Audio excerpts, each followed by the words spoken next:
Hello, everyone. This is a new episode of the Global Judicial Integrity Network podcast series. We are here today with Judge Gerhard Reissner of the International Association of Judges, who is going to speak with us about judicial independence and disciplinary proceedings. Thank you so much for coming to speak with us today. Thank you. It's a pleasure. It's a very important topic at the moment, so we're looking forward to our discussion. Before we get started, could you please just tell us a bit about your professional background?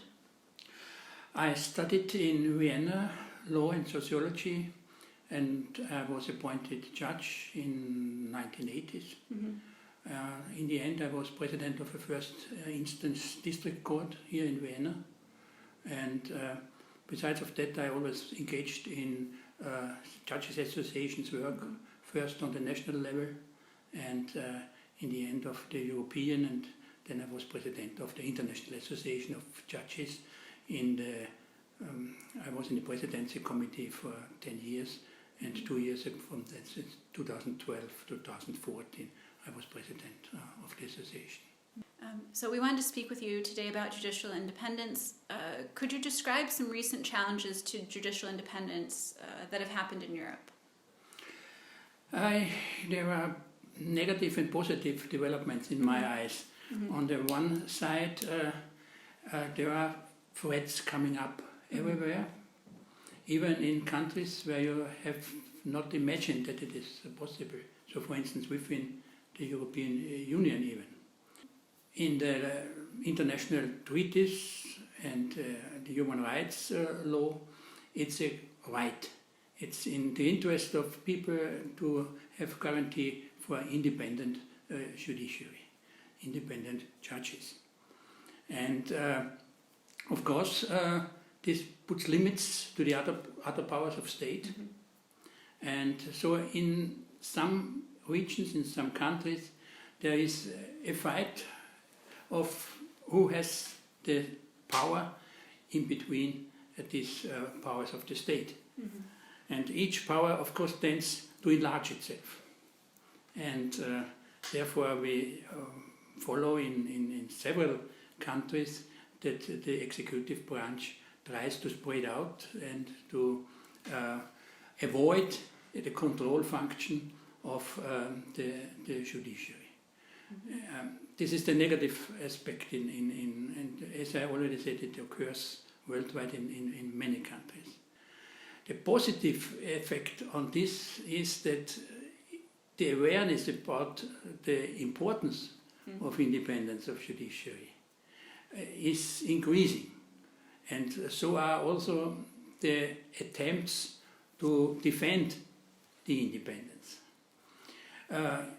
If you look at the international framework of independent judiciary, of course you have the Declaration of Human Rights, mm-hmm. and then the basic principles of the independence of the judiciary, very general, very broad aspects which are defined there.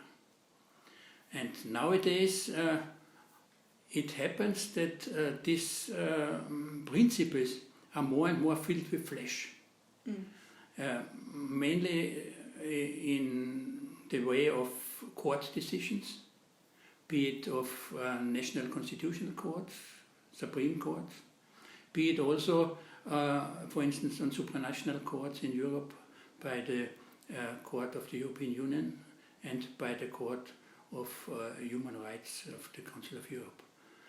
So there comes a lot of additional requirements, what really means independent, and this has improved. The awareness is much better than it has some years ago. Do you think that in addition to the court cases that there have been kind of other documents that have emerged recently related to judicial independence? There is, for instance, the whole Global Judicial Integrity Network and all this work. Of course. And there's a lot of exchange and a lot of handbooks and very useful tools which could be applied. So this is one part.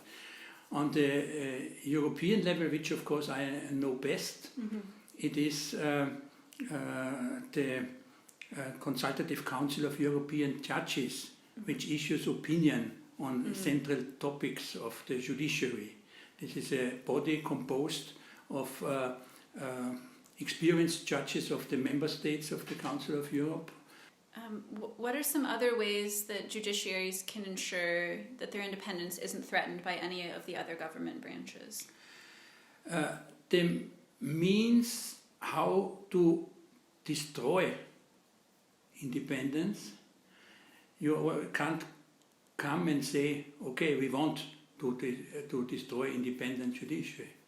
No, you have to pretext that it is necessary to make some steps against judiciary to improve it. And so the strategy is that with 4 states, facts which are not based on reality, you say there is a mistake in the judiciary and there you have to remedy it by more influence of the other branches, and so this works.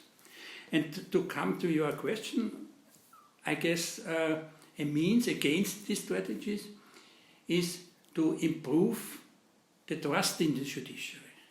And to improve the trust in the judiciary, best could be done if judiciary does its work as perfect as possible, which means in a reasonable time, which means in a correct way, following the procedures, especially in a transparent way, following ethical standards. That's if judiciaries work perform in this way, then the trust will be high, and attacks against the judiciary and against the independence of judiciary will not be that easy.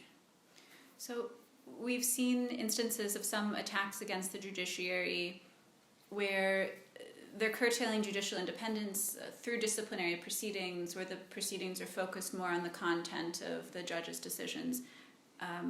How should judicial disciplinary proceedings be structured to prevent this outside influence from other branches? They need to be exercised in a way that they are trustworthy.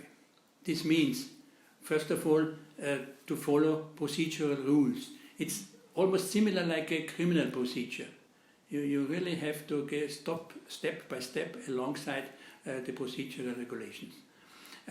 You have to be transparent, insofar at least that the people know that if there are problems, that there is a means to challenge these problems and to remedy these problems. These are the essential. So from this point of view, I guess indeed a court-like disciplinary body would be the best to fulfill these requirements. And in your opinion, what would be the ideal process to form this kind of body, this kind of judicial disciplinary body? There are different opinions on this issue. Some say it should be done by judges only, especially again because then the independence is granted best. On the other side, of course, there is the feeling this might lead to Cronyism, to be too much within the branch, and therefore, in the sense of more transparent procedure, it is certainly not the worst thing to put some external persons into this procedure. What it should not be the case that these externals are politicians, active politicians. Of course. Because then, of course, it's again the danger of influencing the procedure and therefore harming the independence. What usually is done in this case is to take law professors or such well-accepted persons. Because if you don't know how the ordinary procedure should be, or what you can't identify mistakes, and you can't really say, yes, this is a disciplinary offense. You have to know inside what's going on. That makes sense. You were speaking earlier about raising awareness about challenges to judicial independence. And I know that the International Association of Judges has recently partnered with other organizations like Judges for Judges to publicly show support for judiciaries. What role do you think these kinds of public statements make in maintaining judicial independence? This is one of the main tools which are available. There are not very many other things, and there you have to get all possible ways to make your voice heard. Normally it is effective. Of course, question is who are the addressee of such announcements, of such statements, resolutions and whatever. Normally we send them to the respective politicians in the country concerned, but also to politicians in other relevant countries. For instance, in the European framework, we not only address the politicians in the country concerned, but also the European Institutions Commission and so. This is the main point which we can do in this thing. The other is, of course, if there is an amicus curiae possibility at the court. In addition to these kind of public shows of solidarity, what would you recommend that international or regional organizations do in terms of supporting judiciaries that are facing challenges to their independence? I guess the existing international organizations, like, for instance, United Nations, OSCE, or whatever, in organizing conferences, these are possibilities where you can try to get a platform. The importance of exchanges beyond national borders is absolutely essential. In two regards. First of all, to have some feeling in the direction of best practice, what you can do, and you can learn as well from positive things, and also you can learn from negative things which happen in one and the other, to avoid them in your own situation. And the other thing is, of course, that only with these international contacts really trust can be built between the actors. And this trust is absolutely important, especially when you have cases which go beyond one own country, and in globalization times like ours, this is normally now very often the case. Thank you so much for speaking with us today. It was a great pleasure. Thank you for inviting me.